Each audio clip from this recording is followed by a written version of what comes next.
আরে কে জন্মিল আরব দেশে ও তো ফেরেশতা পারে দূরে ধ্বংস কেন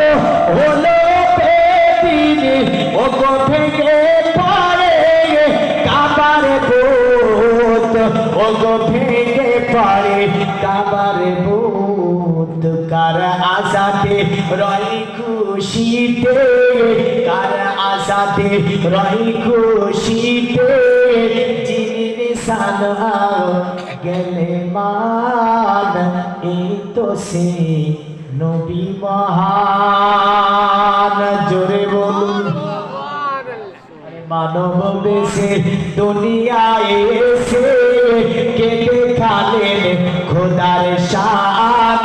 এই তো সে নবী মহান এসে জিবরিল করতেন নাজিল এসে জিবরিল করতেন নাজিল যার উপরে পাক কোরআন এই তো সে নবী মহান